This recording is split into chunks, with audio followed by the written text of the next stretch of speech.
बिस्मिल्लाहिर्रहमानिर्रहीम। अस्सलाम वालेकुम नाज़रीन, आप यूट्यूब चैनल देख रहे हैं। मैं इमरान खान हूँ। PMLN से या शरीफ ख़ानदान से ये बर्दाश्त ही नहीं होता कि कोई और पार्टी कभी भी लाहौर में कोई जलसा करे, ख़ास तौर पे वो पॉलिटिकल पार्टी जो सियासी नुक्ता नज़र से इनकी मुखालिफ हो। मुझे अच्छी तरह याद है, मैं PMLN की बीट रिपोर्टिंग किया करता था जब इमरान खान साहब ने सितंबर 2011 में एक जलसा किया था। एक बड़ा और तगड़ा जलसा था लाहौर के अंदर, और लाहौर की तारीख के बड़े जलसों में से वो एक था। तो उसके बाद मैंने शरीफ ख़ानदान की हवाइयाँ उड़ी हुई देखी। ना सिर्फ शरीफ ख़ानदान की, बल्कि मैं हैरान था कि पूरी PMLN जो है वो डरी हुई है, खौफजदा है और बहुत परेशान है कि इतना बड़ा जलसा शहबाज शरीफ के मुकाबले में इमरान खान साहब ने मीनार पाकिस्तान पे किया। शहबाज शरीफ साहब ने भाटी चौक में किया था, एरिया भी छोटा था, जलसा फारग ही था। लेकिन इमरान खान साहब ने जलसा किया मीनार पाकिस्तान में और सारा भर दिया, और अनारकली तक से लोग पैदल चल चल कर गए थे। तो ये एक बड़ा तारीखी जलसा था। तो मैंने देखा डरे हुए थे, बहुत परेशान थे उस वक्त। तो अभी भी जो कुछ लाहौर में PMLN कर रही है, जितने कंटेनर ला के खड़े किए जा रहे हैं, लोगों के घरों में छापे मारे जा रहे हैं, चादर और चार दीवारी का तकद्दुस पामाल किया जा रहा है। यानी जो पहले जो लोग डायरेक्टली पाकिस्तान तहरीक इंसाफ के साथ जुड़े हुए हैं उनको तो गिरफ्तार किया जाता था, अब उनकी फैमिलीज को भी गिरफ्तार किया जा रहा है। सरम जावेद, जिनको 14 महीने तक इन्होंने जेल में रखा, वो कुछ नहीं उनका बिगाड़ सके, वो वापस आ गए, फिर जलसे की तैयारी कर रही है। तो उनके वालिद को गिरफ्तार कर लिया, जावेद खान को। हालांकि वो पाकिस्तान पीपल्स पार्टी में है, वो अनाउंस करते हैं कि मेरा ताल्लुक पाकिस्तान पीपल्स पार्टी से है। मेरी बेटियां जो हैं वो सपोर्ट करती हैं, मेरे ख़ानदान के बाकी लोग भी सपोर्ट करते हैं, और वो पाकिस्तान तहरीक इंसाफ को करते हैं। लेकिन मेरी सपोर्ट और चंद उनके साथ और लोग हैं, उनकी वो कहते हैं हमारी पीपल्स पार्टी से सपोर्ट है। उनको भी पकड़ के अंदर डाल दिया कि जनाब इनकी बेटियों को जो है वो कमज़ोर करने के लिए बाप को पकड़ के गिरफ्तार कर लो। तो ये सारी चीज़ें हमने पहली दफ़ा देखी हैं। यानी कारकुनों के लेवल पे ऐसा ज़बरदस्त जुल्म और तशद्दुद, ये शरीफ ख़ानदान का तुर्राए इम्तियाज़ है। यानी जब भी शरीफ ख़ानदान के रास्ते में कोई आता है तो ये ऐसे जालिम लोग हैं कि ये किसी भी लेवल तक चले जाते हैं। ये लोगों को घरों के अंदर घुसकर मारते हैं, ये पुलिस को अपनी मुसल्ला फोर्स के तौर पे इस्तेमाल करते हैं, और पुलिस को अपना एक पॉलिटिकल विंग बना के उनके ज़रिए से शहबाज शरीफ साहब पुलिस मुकाबले भी करवाया करते थे ना। तो ये इसी तरह पॉलिटिकल जो अपोनेंट्स हैं उनको कुचलने के लिए पुलिस की फोर्स को ब्रूटली इस्तेमाल कर रहे हैं। और एक अजीब मजबूरी है पाकिस्तान में। मैं ज़रा थोड़ा मजबूरी के बारे में आपको बताऊँ। कोई बेचारा सिपाही मिलता है, रास्ते में डंडा पकड़ के मार रहा होता है ना वो पॉलिटिकल कारकुनों को, तो वो भी कहता है कि मैं मजबूर हूँ। उसका थानेदार मिलता है, वो भी कहता है मैं मजबूर हूँ। यानी मैं कई SHOs मुझे मिले, कई पुलिस वाले इंस्पेक्टर्स मुझे मिले, DSPs मुझे मिले, उन्होंने कहा जी हम मजबूर हैं। जितनी दफ़ा मैं गिरफ्तार हुआ, जितनी दफ़ा मुझे पकड़ के ले गए, उन्होंने कहा जी मजबूर हैं। FIA वालों ने मुझे जब भी एयरपोर्ट पर रोका, उन्होंने कहा जी हम मजबूर हैं। जब भी ASF वालों को इस्तेमाल किया, उन्होंने ताकत के ज़रिए से कोशिश की जोर लगाने की, उन्होंने कहा सर आप तो पता है, जानते हैं आप, हम मजबूर हैं। इसी तरह जो FBR वाले हैं, उन्होंने केसेस पर उन्होंने कहा जी हम मजबूर हैं। वो एंटी करप्शन के दफ्तर में उनके ऑफिसर्स और उनके बेचारे मुलाजिम रो रहे थे मुझे, बल्कि मेरे साथ उन्होंने सेल्फियां भी बनाई, और बाकियों के साथ भी वो यही करते हैं, वो भी कहते हैं जी हम मजबूर हैं। ब्यूरोक्रेसी है, वो भी मजबूर है।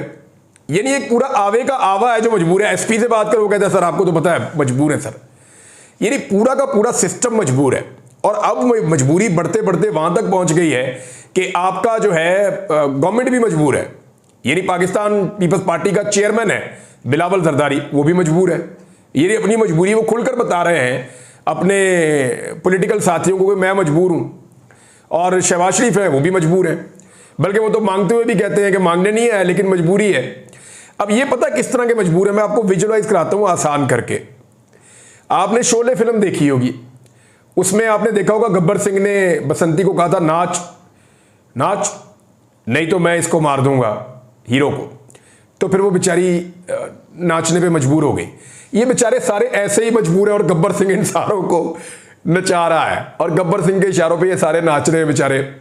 उसी तरह की मजबूरी है, किसी की नौकरी की मजबूरी है, किसी की तनख्वाह की मजबूरी है, किसी की कारोबार की मजबूरी है, किसी की ट्रांसफ़र की मजबूरी है, किसी की जाली हुकूमत की मजबूरी है, किसी की करप्शन की मजबूरी है, किसी ने बेचारे ने केसेस से बचना है उसकी मजबूरी है, किसी ने बेचारे ने अपना मैंडेट बचाना है उसकी मजबूरी है। तो हर एक की कोई ना कोई मजबूरी है। तो ये बेचारे सारे मजबूर इकट्ठे हो गए। अब एक बात आप सोचिए कि क्या इतने सारे मजबूर मिलकर इस कौम को इस बहरान से निकाल सकते हैं? वो जो बेचारे खुद मजबूर हैं, खुद कुछ कर नहीं सकते, अपनी मर्जी के मुताबिक कोई फैसला नहीं कर सकते, अपनी मर्जी के मुताबिक कानून पर अमल दरामद नहीं कर सकते, वो लोग पाकिस्तान को बहरान में से निकालेंगे? सवाल ही पैदा नहीं होता। जब तक आज़ाद सोच नहीं होगी, जब तक रूल ऑफ लॉ नहीं होगा, जब तक सारे कानून के सामने सरनगू नहीं होंगे, तब तक सवाल ही पैदा नहीं होता कि ये मजबूरों की एक फोर्स मिलकर पाकिस्तान को बहरानों में से निकाले। ये बल्कि और बहरानों में धकेलते चले जाएंगे।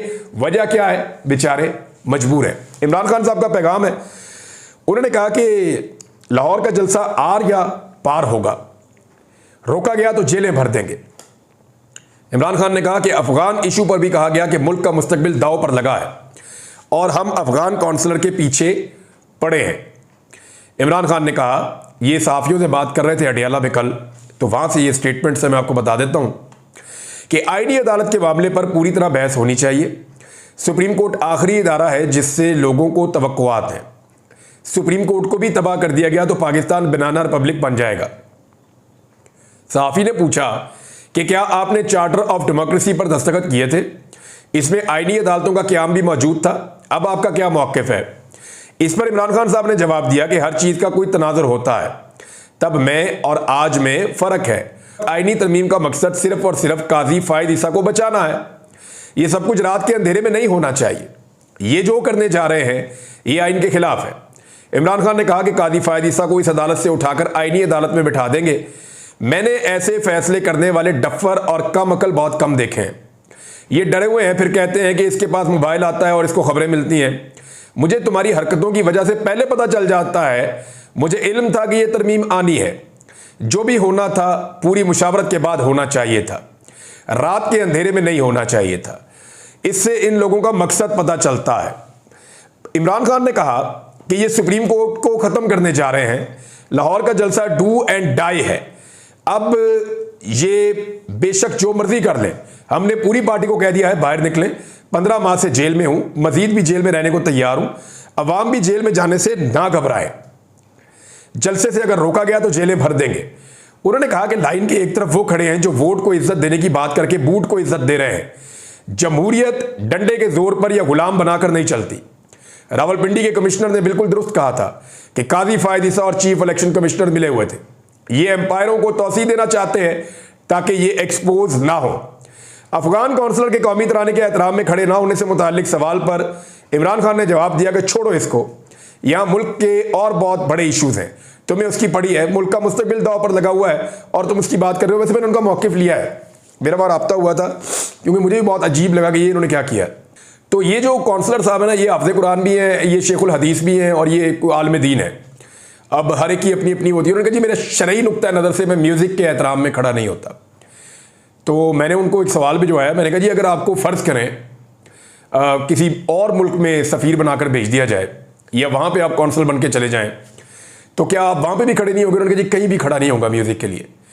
तो फिर मैंने उनसे ये भी एक बात पूछवाई थी कि क्या ये अफ़गान गवर्नमेंट की पॉलिसी है या ये आपकी अपनी? उन्होंने कहा जी अफ़गानिस्तान की गवर्नमेंट ने अपने तराने में से भी म्यूज़िक ख़त्म कर दिया है, लेकिन ये मैं ज़ाती हैसियत में, मेरी शरीयत मुझे इसकी इजाज़त नहीं देती। उनका अपना एक शरई नुक्ता नज़र है और उनको लगता है कि तराने के एहतराम में अगर म्यूज़िक है तो खड़े नहीं होना चाहिए। और लेकिन उन्होंने साथ मुझे ये भी कहा कि पाकिस्तान और अफ़गानिस्तान को वो दो भाई समझते हैं और इन दोनों भाइयों के दरमियान जो इख्तलाफात नहीं होने चाहिए। ये दोनों भाई मिल जाएँ तो खित्ता और दोनों मुल्कों के लिए बहुत फ़ायदे में। इस किस्म की बातें भी उन्होंने मुझे बताई थी। बहरहाल उस पर फिर किसी वक्त बात करेंगे जब वो टॉपिक होगा। लेकिन इमरान खान साहब ने कहा कि मौलाना फजलुर रहमान ने हुकूमत की आईनी तरमीम को यकसर मुस्तरद करने का ऐलान किया है। इस सवाल पर इमरान खान साहब ने कहा कि तुम मुझसे क्या कहलवाना चाहते हो? तुम हेडलाइन के चक्कर में मुझे ट्रैप करना चाहते हो। मुझे 28 साल हो गए हैं सियासत में, इतनी समझ तो है कि मुझ में तुम मेरी सारी गुफ्तगू को एक तरफ करके कोई एक हेडलाइन बनाना चाहते हो। तो इमरान खान साहब भी समझते हैं कि एक्चुअली ये किस चक्कर में और ये क्या चाहते हैं। बहरहाल ये इमरान खान साहब का स्टेटमेंट था। लेकिन अली अमीन गंडापुर साहब के बारे में भी इमरान खान साहब ने एक पैगाम भेजा है और ये पैगाम सोशल मीडिया पर रिपोर्ट हो रहा है। अली अमीन गंडापुर को मेरा पैगाम है कि खैबर पख्तूनख्वा हुकूमत जाती है तो जाए, पूरा लाओ लश्कर लेकर लाहौर पहुंचना है। ये जी इमरान खान साहब का एक बड़ा वाज़ेह पैगाम खैबर पख्तूनख्वा की हुकूमत के लिए और अली अमीन गंडापुर साहब के लिए। अब देखते हैं खैबर पख्तूनख्वा से कैसे काफ़िले जाते हैं, क्योंकि जो मैंने सुना था शायद वो जीटी रोड को इस्तेमाल करेंगे या बहुत बड़े पैमाने पे जो है वो कारकुनों को रास्ते से भी निकालते हुए लेकर जाएंगे, लेकिन इसमें तो उनको पूरा एक दिन ऑलमोस्ट लग जाएगा। अगर वो 21 तारीख को जलसा करना चाहते हैं तो उन्हें 21 तारीख की सुबह सुबह निकलना पड़ेगा बहुत जल्दी खैबर पख्तूनख्वा से, और फिर वो काफिले रास्ते में मिलते मिलते वो पहुंचेंगे लाहौर, तो उनको शाम 5, 6, 7 ऐसे टाइम उनको हो जाएगा। बहरहाल अभी वहाँ से इस्लामाबाद पहुँचने में उनको रात लेट हो गई थी, तो लाहौर पहुँचने के लिए तो उनको ज़्यादा जल्दी जाना पड़ेगा। पाकिस्तान तहरीक इंसाफ को जलसे की इजाज़त नहीं मिली और उसके ऊपर हाई कोर्ट का एक बड़ा बेंच बन गया है, और इसमें जस्टिस फारूक हैदर बेंच के सरबराह होंगे, और इसमें दीगर जजेस में जस्टिस तारिक नदीम, ये लार्जर बेंच है जी, और जस्टिस अली ज़िया बाजुआ, ये 3 जजेस इसके अंदर शामिल हैं। और अब देखते हैं कि ये जजेस आज क्या फैसला करते हैं पाकिस्तान तहरीक इंसाफ का जलसा करने के हवाले से। मेरे ख्याल में ये वंस फॉर ऑल सेटल कर दें। देखिए, मीनार पाकिस्तान जो है ये वो जगह है, मिंटो पार्क, जहाँ पे कायदे आज़म मोहम्मद अली जिन्ना ने एक बहुत बड़े एक सियासी जलसे की क़यादत की थी, और उसमें करारदाद पाकिस्तान पेश की गई थी 1940 में 23 मार्च को। तो इसकी तो बड़ी तारीखी अहमियत है, और यहाँ पे जो पॉलिटिकल पार्टियाँ हैं उनको हमेशा इजाज़त होनी चाहिए कि वो यहाँ पे कानूनी तौर पे अपना जलसा कर सके, और यहाँ पे अलाउ किया जाना चाहिए सियासी जमातों को। अभी कुछ अर्सा पहले नवाज शरीफ साहब जब पाकिस्तान वापस पहुँचे तो पूरे पाकिस्तान से लोगों को इकट्ठा करके इस मैदान में लाया गया, और यहीं पे वो जो है कबूतर उड़ाए थे मियाँ साहब ने। ये इसी जलसा गाह के अंदर मियाँ साहब कबूतर उड़ा रहे थे। अभी 1 साल हुआ है, साल भी शायद नहीं हुआ, तो मियाँ साहब यहीं पे कबूतर उड़ा रहे थे। तो अब क्या फ़र्क पड़ गया इसमें? तो इमरान खान साहब की पार्टी जो है उसके लिए ज़रा थोड़ी सी मुश्किलात रहती हैं, उनको इजाज़त नहीं दी जाती। एक और इशू भी उठा हुआ है, वो इशू ये है कि जो स्पीकर ने कह दिया कि हमने एक्ट एक पास कर लिया कौमी असम्बली में, लिहाजा जो सुप्रीम कोर्ट ऑफ पाकिस्तान का फैसला था, वो फैसला आया था 12 जुलाई को, एक्ट पास किया गया बाद में ताकि फैसले के खिलाफ कुछ किया जा सके। तो वो कह रहे हैं जी 12 जुलाई का जो फैसला है वो गैर मुअस्सर हो गया है, लिहाजा सुप्रीम कोर्ट ऑफ पाकिस्तान के फैसले पर अमल दरामद करने की बजाय जो असम्बली ने नया एक्ट पास किया है उसके मुताबिक मखसूस नशिस्तें पीडीएम की जमातों को वापस दे दी जाए। लेकिन यहां एक सवाल पैदा हो जाता है, और यह बड़ा इंपॉर्टेंट क्वेश्चन है कि सुप्रीम कोर्ट ने जो फैसला दिया था, जो फुल कोर्ट बना था, 8 जजेस का एक मुत्तफिका फैसला है, बाकी 5 जजेस दूसरी तरफ हैं, तो जो 8 जजेस ने फैसला दिया था वो फैसला आइन की तशरीह था। ये कुछ जो कानून को जानने वाले लोग हैं उन्होंने ये नुक्ता उठाया, उन्होंने कहा जी सुप्रीम कोर्ट ऑफ पाकिस्तान ने आइन की तशरीह की थी, किसी कानून की तशरीह नहीं की थी। और जब सुप्रीम कोर्ट ऑफ पाकिस्तान किसी आइन की तशरीह करे और एक फैसला दे दे तो उस पर हर सूरत अमल दरामद होना होता है जब तक के आइन में तरमीम ना कर दी जाए, और आइन में तरमीम की इनकी कोशिश अभी तक तो नाकाम रही है। लिहाजा अब इलेक्शन कमीशन ऑफ पाकिस्तान के पास कोई रास्ता नहीं है, और हैरत इस बात पे है कि बार बार सुप्रीम कोर्ट ऑफ पाकिस्तान के ऑर्डर्स के बावजूद, तंबीह के बावजूद, इलेक्शन कमीशन ऑफ पाकिस्तान इतनी दीदा दलेरी कैसे दिखा सकता है कि वो फिर जा रहा है सुप्रीम कोर्ट में नए सवालात के साथ या नए इशू के साथ, और वो फैसले पर अमल दरामद नहीं कर रहा। ये एक्सट्रीमली डेंजरस है, ये बड़ा खतरनाक है कि पाकिस्तान के अंदर आइन बेसिकली ऐसा लगता है मुअत्तल है, यानी जो इलेक्शन करवाने की तारीखें थी वो मिल ही नहीं रही थी। जब तक कि पाकिस्तान तहरीक इंसाफ को मुकम्मल तौर पे क्रश करके तबाह बर्बाद नहीं कर दिया गया, तब तक इलेक्शन का अनाउंस ही नहीं किया गया। फिर भी तहरीक इंसाफ जीत गई, और अब दोबारा आइन शिकनी की जा रही है कि सुप्रीम कोर्ट ऑफ पाकिस्तान के फैसले पर अमल दरामद नहीं हो रहा। एक बड़ी ज्यादती है। अच्छा जी, तहरीक इंसाफ के कारकुनों की पकड़ दकड़ मैंने आपको बताई, पुलिस बेचारी वो सारे काम कर रही है जो वो नहीं करना चाहती, मजबूर है। लेकिन आरिफ अलवी साहब ने एक बहुत इंपॉर्टेंट एक मुलाकात की लाहौर में, उसमें उनका कुछ स्टेटमेंट्स हैं जो बड़े अहम हैं, वो मैं आपके साथ शेयर करता हूं। आरिफ अलवी साहब ने बताया कि परवेज मुशर्रफ का मार्शल लॉ मौजूदा हुकूमत से कहीं बेहतर था। लाहौर में उन्होंने मीडिया से बातचीत की, उन्होंने कहा कि जो हुकूमत आइनी तरामीम का बिल लाना चाहती है ये आइनी तरामीम नहीं बल्कि आइन की तदफीन का बिल है। इस हुकूमत से तो परवेज मुशर्रफ का मार्शल लॉ बेहतर था। और उन्होंने कहा कि हुकूमती इत्तेहाद जो है, जो आइनी तरमीम ये ला रहे हैं और इसके मुसव्वदे पर पर्दा रखा हुआ है, जो बहुत ख़तरनाक है। पाकिस्तान में कई चीज़ें ख़तरनाक हद तक बढ़ती जा रही हैं, बलूचिस्तान के हालात अच्छे नहीं हैं।